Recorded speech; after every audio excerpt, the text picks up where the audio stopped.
Olá pessoal do canal Brasil Notícias, estamos de volta trazendo mais informações para vocês. Eu sou Rilgley Fagundes, hoje é dia 6 de janeiro de 2020. Na descrição do vídeo você vai encontrar o link para essa matéria. Você que curte o nosso canal também, gosta do nosso trabalho, quer dar um apoio para a gente, nos ajudar a manter o canal, na descrição do vídeo tem uma forma, entra lá, dá uma conferida. Agradeço o pessoal que está nos ajudando, beleza? Gente, é o seguinte, se você é petista, roxo de carteirinho, daquele que se pegar o Lula escondendo dinheiro na barba, ainda assim defende ele, não assiste esse vídeo. Porque você vai ver umas verdades que a esquerda, que o PT tentam esconder de você. Aí que você muda de ideia. Então, para o vídeo por aí, tá em tempo. Se inscreve, comenta, compartilha, dá aquele like maroto, aperta o sininho das notificações. Não se esquecendo, você que curte aí o nosso canal e quer ajudar aí na campanha para registrar o Aliança pelo Brasil, ó, na descrição do vídeo aqui, dá um pulinho, tá lá, www.aliancapelobrasil.com.br. Você vai preencher o formulário que está lá, imprimir a ficha prontinha, corre no cartório de notas, lá você assina, reconhece, firma, depois vai no cartório eleitoral ou nos correios e ó, tua assinatura vai ajudar a gente a criar o Partido do Povo. Esse sim é do povo. Vamos lá, gente, ó. Se você da esquerda tá aí ainda, cara, desliga, sai, vai ver o vídeo do The Intercept, mas não vê esse aqui não, porque tu não vai gostar, vai lá pro 247, ó. J.R. Guzzo detona o falso avanço social de Lula-Dilma para os mais pobres. Ó, ainda tá em tempo, hein? Depois não vem criticar o vídeo, eu tô avisando antes. Depois Bom, em artigo recente publicado no jornal O Estado de São Paulo, o respeitável jornalista J.R. Guzzo detonou a falsidade do discurso que prega que a dupla Lula e Dilma trouxe relevantes avanços sociais para os mais pobres. Ele vai detonar essa narrativa e mostrar por A mais B que tudo não passou de uma grande pilantrofia da esquerda, para enganar, maquiação de números. Nada houve de mais falso no Brasil contemporâneo do que o avanço social trazido pela era Lula-Dilma para os mais pobres. Tornou-se uma verdade praticamente científica pela soma de mentira e preguiça de pensar a ideia de que o país foi um oásis de progressivo no mundo em um estado de coma. Falem o que quiser do Lula, mas uma coisa ninguém pode negar: o homem fez um grande programa social. Eis uma sentença que se ouve em quase todos os santuários do saber nacional há quase 20 anos. Repete-se na mesma linha que tantos e tantos milhões de brasileiros foram resgatados da pobreza, que as desigualdades foram reduzidas, que os pobres passaram a andar de avião e por aí afora. O engraçado é que quando o Bolsonaro assumiu, uma das primeiras coisas que a Glaze veio criticar foi que o Bolsonaro não estava dando atenção aos pobres, e segundo ela já tinha acabado os pobres no Brasil, né? Depois veio criticar porque havia muita gente em miserabilidade. Quando o Bolsonaro... Eu falei, peraí, mas ele não acabou de dizer que os pobres tinham acabado, que o Lula tinha resolvido esse problema da miséria e tal. Onde é que apareceu esses? Vamos lá. Mas não é nada disso, ou quase nada. Os mais pobres, salvo por intervenção sobrenatural, só têm uma possibilidade. Só uma, não duas, de ficarem menos pobres, com um crescimento rápido e grande escala da economia. E isso, muito simplesmente, não aconteceu no Brasil. O resto é sócio-empulhação em estado puro. O que os fatos mostram é o seguinte: entre 2003 e 2010, ou seja, em plena era de ouro, presta atenção, social, a economia do Brasil cresceu 4% ao ano, o que é vendido como um fenômeno jamais visto antes na história do... Eu falei, Gley, mas cresceu, Will, meu Deus! Calma. Na história desse país. Só que os outros países da América Latina, no mesmo período, cresceram exatamente a mesma coisa, ou até um pouquinho mais, 4,1%. O resto do mundo, incluindo a África e o pacote inteiro de países que vão do pobre ao miserável, cresceu 4,2%. Onde está então esse extraordinário avanço do Brasil? Uma coisa é certa, ele não estava acontecendo na época em que dizem que aconteceu, nem no ritmo em que deveria ter acontecido, e nem aqui. Para completar isso aí, é o máximo que se conseguiu. De 2010 a 2014, aí já com a colaboração de dona Dilminha, a presidente Dilma Rousseff, o crescimento do Brasil despencou para a metade, ficou pouco acima de 2% ao ano. Em 2015, enfim, veio o horror explícito, em vez de aumento, mesmo a mixaria de aumento, queda de quase 4% e a maior recessão da história. E aí finaliza a matéria aqui. Vê só que interessante, né? Às vezes a gente vê as narrativas. É por isso que eu falo pra você, gente, não pegue só o que é dito, analise o contexto. O Brasil crescia 4% na época do Lula. Falam como se fosse o ó do balacobaco, do borogodó. Ai, meu Deus do céu. É quando você vai ver, o Brasil estava crescendo igual os outros, até menos. O outro lá, na América Latina, 4,1%, o Brasil em 4%. Outros países da África e fora, 4,2%. Se você colocar no papel, não teve nada de extraordinário.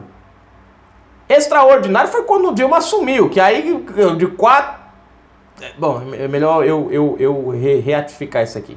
A porcentagem caiu de 4% para 2%, porque senão fica meio esquisito, né, o politicamente. Então, aí caiu para 2%, já cortado pela metade.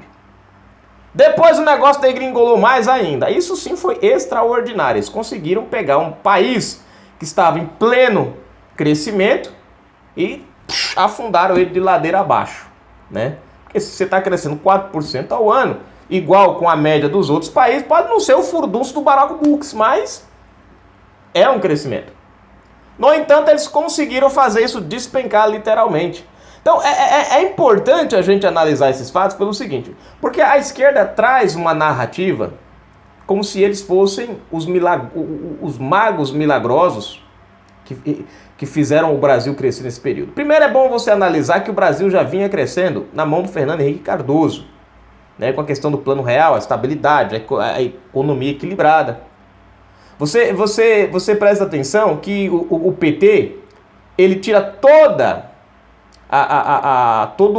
o trabalho do Fernando Henrique e põe tudo na conta do Lula.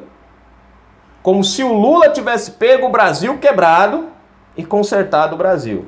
Bom, quem pegou o Brasil quebrado e está consertando de fato é o Bolsonaro. Isso, eles podem fazer o que eles quiserem, tentar esconder o quanto eles quiserem. Não vai mudar o fato. Em 2014, Dilma disse que o Brasil estava às mil maravilhas. Em 2014, a Dilma disse que o país estava ótimo. Bom, passou as eleições, 2 semanas depois, caiu a máscara dos números. A gente viu que ela pedalou. O pessoal fala, foi o Congresso. Não foi o Congresso. As pautas bombas houveram.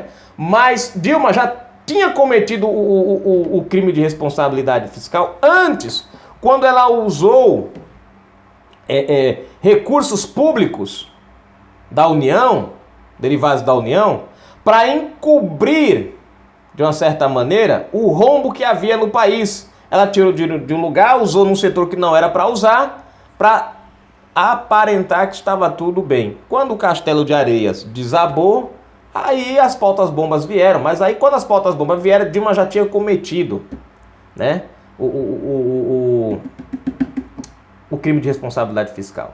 Porque às vezes eu vejo alguém colocando nos contos, mas naquele tempo foi o Congresso que derrubou a Dilma. Não foi o Congresso. Dilma já estava derrubada antes das eleições. Ela ganhou em cima de uma mentira, maquiando números. Ela disse que não teria aumento de impostos, 2 semanas depois teve aumento de impostos. Disse que não teria aumento de gasolina, 2 semanas depois, aumento de gasolina. Não tem aumento de energia, 2 semanas depois, aumento de energia elétrica. Tudo isso no pescoço do cidadão brasileiro, né? Então, ela tinha que cobrir aquele rombo que ela fez. Só que não deu certo para cobrir. O Brasil, quem pagou a conta, não conseguiu nem cobrir essa conta toda. Estamos ainda pagando esse rombo. Enfim, ou seja, em outras palavras, aquela fantasia que a esquerda prega por aí é só uma fantasia. Sabe? Quando a gente é criança, que acredita em mula sem cabeça, saci pererê, caipora, essas coisas, boto, essas coisas. Então, é a mesma coisa. O PT empurrou esses folclores na cabeça do brasileiro. Falou, estamos tirando o povo da pobreza. Aí quando chega o governo Bolsonaro, a primeira reclamação é porque o Bolsonaro não faz nada pelos pobres. Ué, mas não tirou o povo da pobreza? Ah, porque o Bolsonaro tá atacando os miseráveis. Peraí, mas não tinha acabado com os miseráveis? Não dá pra entender a narrativa deles. Quer dizer, não tinha e de repente apareceu. Meio que, puf. Né? Então você vê, gente, que é uma trash. Ah, Gley, mais o Bolsa Família. Gente, para um pouco e pensa. Uma coisa que poucas pessoas sabem, e às vezes eu repito isso aqui, quando o Dilma Rousseff entregou o país, entregou com 14 milhões de desempregados, correto? Aí você fala, correto, Gley. Agora, tem um detalhe nessa história que o PT não contabilizava. O pessoal do Bolsa Família, só uma pergunta para você que está assistindo. O cara que recebe o Bolsa Família, ele está empregado? Não. Ele está o quê? Ele está desempregado e recebendo um auxílio, uma assistência social, correto? Correto. Mas o PT pegava esse cara e colocava ele como um empregado. Agora, empregado de quem? Porque o cara não tinha emprego, estava recebendo um auxílio. Como é que ele poderia estar dentro da taxa de emprego, de empregado, se ele não estava trabalhando? E aí, quando você soma 12 milhões, quase 13 milhões, em torno de quase 13 milhões de Bolsa Família, de Bolsa Família, mais 14 milhões de desempregados, você chega quase a 30 milhões de pessoas desempregadas. É mais ou menos isso que o Brasil tinha no período do PT. Mas eles não contam para você a verdade. Só falam dos 14 milhões e falam dos empregados que o pessoal do Bolsa Família estava.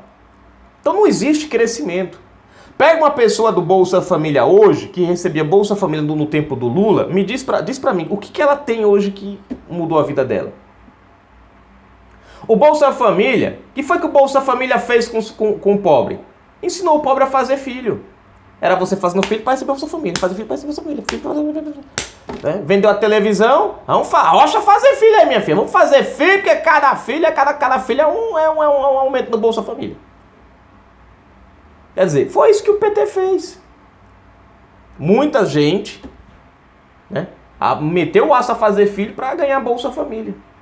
Aí eu pergunto, qual é o avanço que essa família tem até hoje? O que o cara que tinha um Bolsa Família 10 anos atrás conquistou hoje? E aí, tinha 10 anos e tem hoje. Fora as fraudes do Bolsa Família que a gente viu aí, vereadores recebendo, casa com piscina, o dono, 6 dentro da mesma família recebendo, gente trabalhando concursado recebendo. Pessoa com 3 carros na garagem recebendo Bolsa Família. E aí? É justo? Então, veja que não houve um avanço, que não houve uma melhoria, houve uma maquiação. Ah, tantos milhões de brasileiros estão recebendo Bolsa Família. Beleza, tantos milhões estão recebendo. A pergunta é, quando é que eles vão sair do Bolsa Família para um emprego decente? Para ter uma vida decente? O correto dessa frase é, Brasil cria tantos empregos e tantas pessoas saem do Bolsa Família e vão para os seus empregos. Aí sim. Nós tivemos esse ano que passou uma geração de 1 bilhão de empregos no Brasil. A tendência é dobrar isso aqui no ano de 2020. Isso é o que precisamos ouvir. Não, sabe, quando você... o Brasil está dando assistência a 12 milhões de pessoas no Bolsa Família. Pô, gente, isso não é pra gente se orgulhar, não. Isso é pra gente se entristecer. Sabe o que é pra gente se orgulhar? Quando o Brasil diz assim, 1 milhão de empregos gerados. São pessoas que estão trabalhando, saindo... Parte dessas que ganharam emprego saíram do Bolsa Família, deu vaga para quem precisa. E aí vai. Aí isso sim é um sistema que funciona. Agora dizer que o Brasil hoje tem 10 milhões, 12 milhões, 13 milhões de pessoas atendidas, como se quanto mais gente fosse atendida, melhor. Não. O bom é se dissesse, nós não temos ninguém atendida pelo Bolsa Família e todo mundo empregado. Isso sim é a narrativa correta. Lógico que ninguém alcança essa narrativa. Mas o mais importante é que nós consigamos aumentar a quantidade de empregos e diminuir a quantidade de pessoas no Bolsa Família. Porque se você aumenta o emprego e diminui a quantidade de pessoas no Bolsa Família, são menos pessoas vivendo com a merrequinha. Uma esmolinha que o governo do PT deu para comprar voto e manter você no cabresto. São mais pessoas trabalhando, são mais pessoas ganhando uma renda melhor, dando condições melhores de vida para os seus filhos, procurando que terão condições de comprar algum patrimônio de fato e real para deixar para os seus filhos. E é mais ou menos por aí. Canal Brasil Notícias, gente. Fui.